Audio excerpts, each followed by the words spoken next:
Bon, ça c'est l'avenir qui nous le dira. Je ne sais pas comment répondre à cette question, mais je préfère vous dire d'abord, Christian Lussakweno, euh,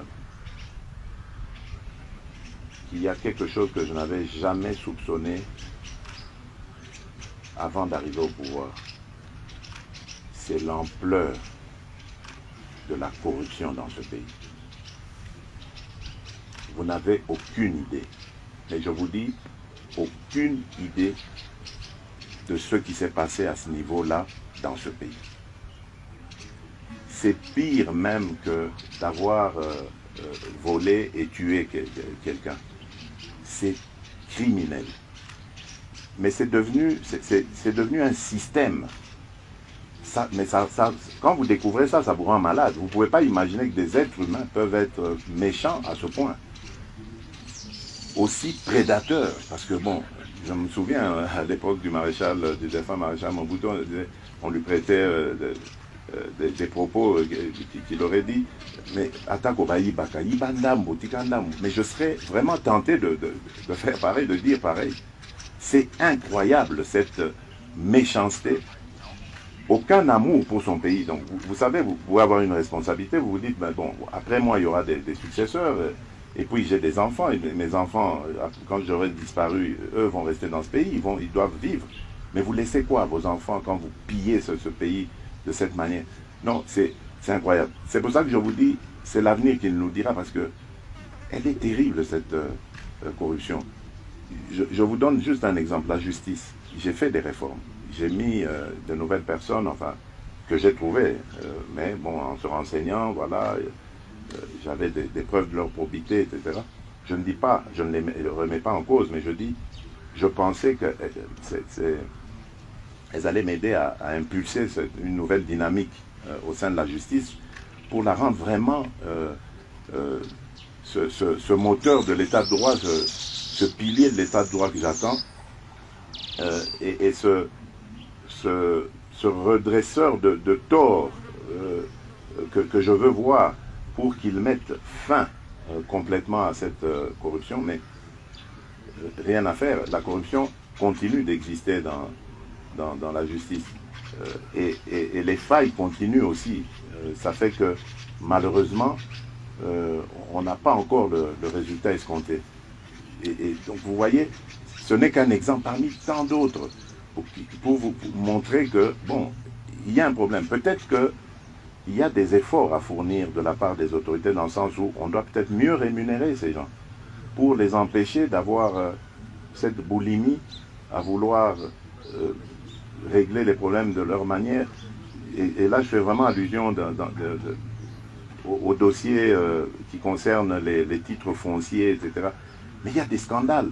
On va jusqu'à s'en prendre même à des ambassades, des propriétés qui appartiennent à des ambassades étrangères. L'ambassade du Burundi notamment. Par exemple, mais il y en a d'autres, Chine, Nigeria, il y a eu vous voyez des titres fonciers, parcellaires qui ont été fabriqués. Enfin, mais c'est incroyable. Mais comment vous expliquez si le mal est si profond, Monsieur le Président, comment vous expliquez qu'à la date d'aujourd'hui, on n'est pas encore entendu de nouvelles condamnations, de nouveaux procès, que ces gens-là circulent toujours? Voilà, très bien. Mais c'est tout ça. Moi aussi, je vous ai dit, moi, malheureusement, enfin, moi, je ne m'immisce pas dans ce qu'il y a. Je constate. Je ne suis pas juge. Je n'ai pas à leur dire ce qu'ils doivent faire. Je ne sais pas leur dire ça. C'est eux qui sont mieux qualifiés, plus expertisés que moi pour le faire. Donc, c'est eux qui doivent. Mais moi, je pose ces problèmes. Ces questions, je les pose en disant, mais c'est pas normal. Et d'ailleurs, même quand on arrête des gens, parce que bon, je vois, il y a eu quelques sensations, des gens arrêtés, condamnés. Mais où est le produit de la corruption ou du vol? Pourquoi est-ce qu'on ne reprend pas cela? Pourquoi est-ce qu'on ne le voit pas? On condamne quelqu'un parce que, admettons, il a volé 20 millions. Ok, mais où sont les 20 millions?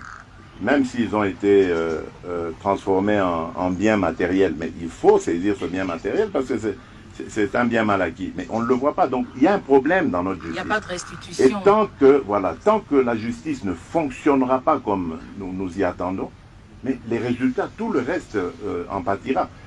Bravo à l'IGF parce qu'elle commence quelque part à faire un peu le travail de la justice. Bravo à l'APLC qui qu'il y a eu quelques problèmes de démarrage, mais maintenant je pense que ça va aller. Parce qu'ils font leur travail, mais ça ne suffit pas. Si la justice ne fait pas le sien, il n'y aura pas d'efficacité. Et ça, j'ai vraiment voulu taper sur la justice parce qu'ils le savent. Tous les magistrats, les responsables que j'ai mis, ils savent que je ne suis pas content, satisfait de leur rendement actuellement et que j'exige beaucoup plus de leur part.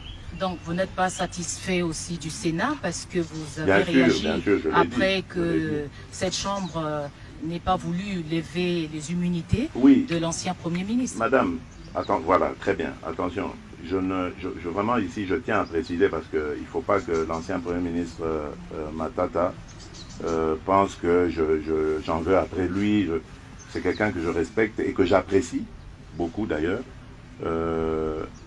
Mais je ne comprends pas qu'on crée cette catégorie de Congolais qui peuvent d'une part être justiciables et rendre compte à la justice, et d'autre part des Congolais qui ne peuvent pas, qui peuvent eux être extirpés de la justice. C'est très mauvais, et même pour lui, l'ancien Premier ministre Augustin Matata, même pour lui, ce n'est pas du tout quelque chose de profitable, parce que, bon, c'est un acteur politique. Demain, il aura peut-être... C'est pas une chasse à la sorcière, Monsieur le Président. Pas du tout, je ne peux jamais souhaiter ça. J'ai toujours dit, il faut que la justice fasse son travail. Et il ne faut jamais compter sur moi pour que j'aille m'immiscer. Posez la question, vous êtes des journalistes, d'ailleurs, il vous arrive de faire des investigations, ou allez poser la question aux juges, ils vous le diront. Il y a eu dans mon entourage, et il y a sûrement même encore, des gens qui ont tenté d'aller, et je le dis ici, là je crois qu'on m'entendra, qui ont tenté d'aller influencer des juges, etc. Je le sais. J'ai dit aux juges, le prochain qui vient, parce qu'il ne vient pas de ma part, arrêtez-le pour trafic d'influence. Faites-le. Ça ne me gênera absolument pas. Parce que je veux que la justice soit indépendante.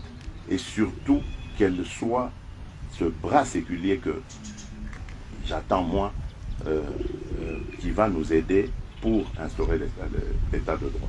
Monsieur le Président.